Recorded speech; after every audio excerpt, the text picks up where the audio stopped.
Hey, welcome to my site, and this is Roger Martin.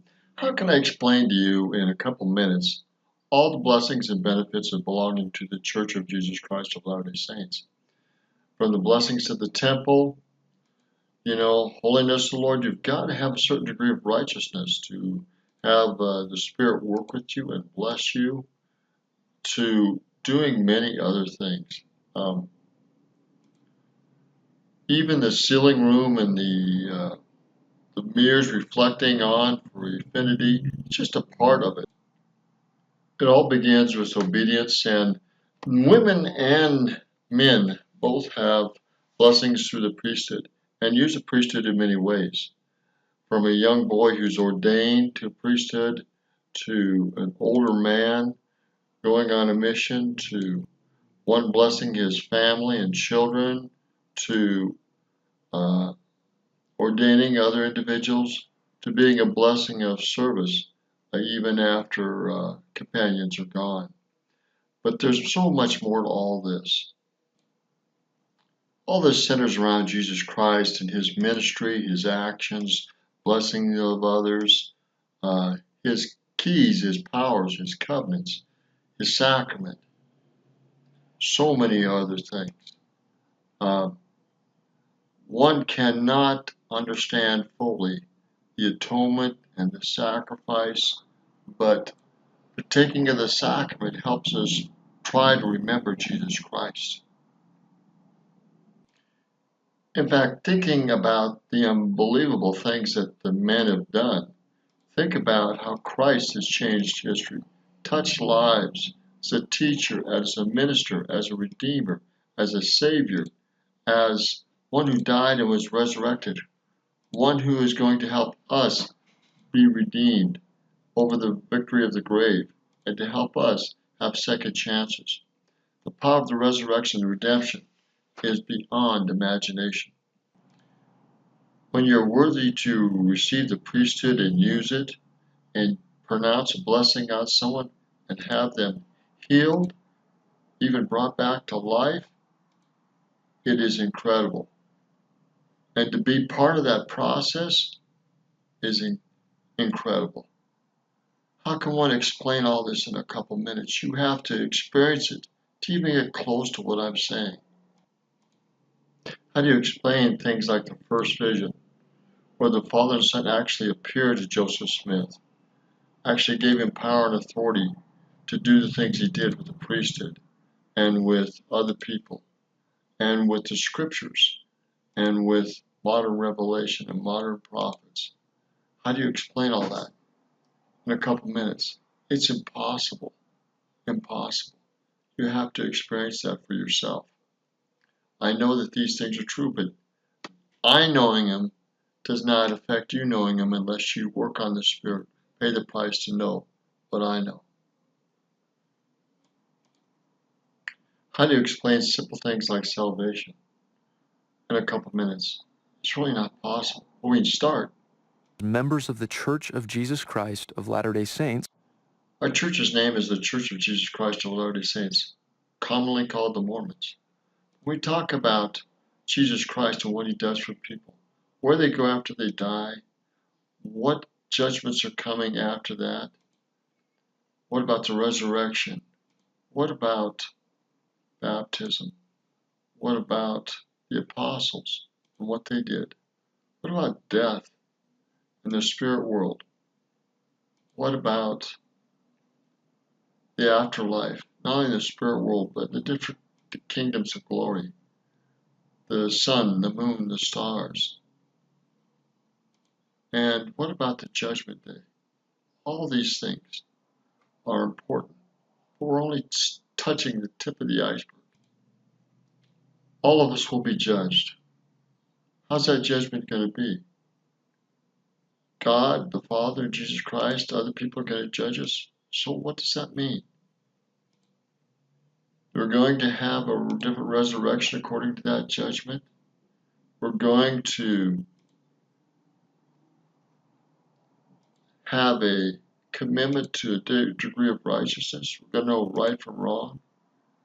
But more than that, our degree of resurrection, our degree of hope, our degree of knowing who and what we are and where we're going, that's important.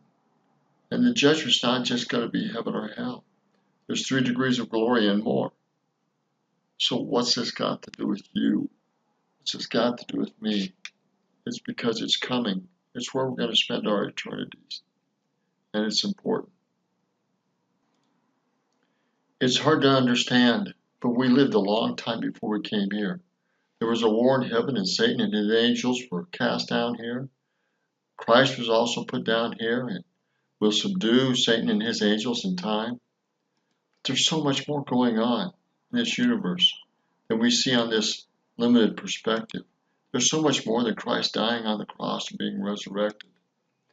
There's so much more to all of this. And it begins with what happened in our pre-earth life. This earth and what happens on this earth depends a lot on what we're going to do in the next life. But me saying this, me testifying of this, is not the same as you understanding this, knowing this, and living this. There's so much more that goes on. Let me close it with this.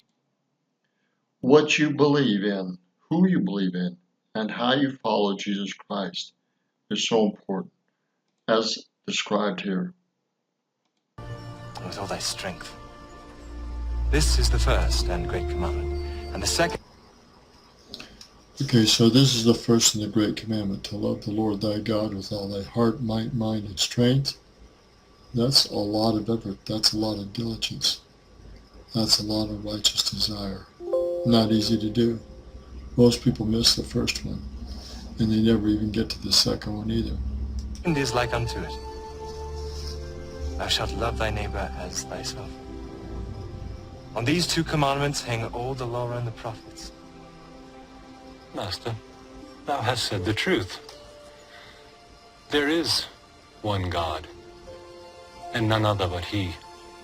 And to love him with all the heart, and with all the understanding, and with all the soul, and with all the strength, and to love his neighbor as himself,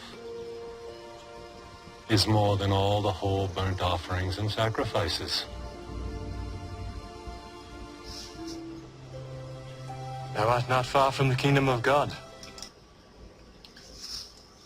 Surprisingly enough, many of us are not far, but we are away from the kingdom of God because of our flesh and our sin and our iniquity. But here's a religious leader. He understood in part a great truth, but was he living it? Would he accept Jesus Christ as Lord, Savior, and Master? I doubt it. We're going to end it there. There's so much more to all this. What I'm trying to say in the simplest terms is that what we believe here, what we do here, will determine what we can do in the next life. And that's for all eternity. So, if we mess up here, it will affect us for the rest of eternity. But all of us will sin. But it's how we work through that sin with Jesus Christ and with his power, with his majesty, with his grace, with his atonement, with his blood, with the obedience that we've been given, the commandments and scriptures we've been given, the Book of Mormon, Doctrine and Covenants, Pearl of Great Price, with what the prophets are saying. All these things have been given us to prepare us for his second coming, which is coming. The earth is in great trouble and in great turmoil, and only through righteousness and through faith and through humility, through diligence, are we going to be spared and saved. Great tribulation is going to come, and we're all going to have to go through that tribulation. How we go through that tribulation before Christ comes is going to show what type of character we are, what type of being we are, what type of faith we have, what type of power we're using and tapped into, what type of revelation and strength and priesthood we're using, and what type of grace and mercy and power we are in tune with. I know that Jesus Christ lives, that he loves us. So does the Father. So does his Son, Jesus Christ. And so does the Holy Ghost, that he sent prophets like Joseph Smith and our current prophet to us today, President Nelson. There are many things that have been done to prepare this earth for the second coming, but being aware of those things and applying those things is so important. There's so little time left as compared to earthly time. Christ will probably come in the next generation or two. We don't know exactly when, but it's not that far away. If we're only a generation or two away, it's not that far away. And with wickedness increasing in the earth, Christ has to come and stop it and consume it and save us from total destruction because of wicked powers that be. So find out if Joseph Smith is a prophet. Find out if the Book of Mormon is the Word of God. And use that with the Bible and other scriptures and other modern prophets to help you move upon a covenant path, a more sinless life, a more joyful life, a more powerful life in Jesus Christ. Because He is our Lord, Savior, and Master, and there is no other way to get to the Father except through Jesus Christ. Of these things I bear testimony in the sacred name of Jesus Christ. Amen.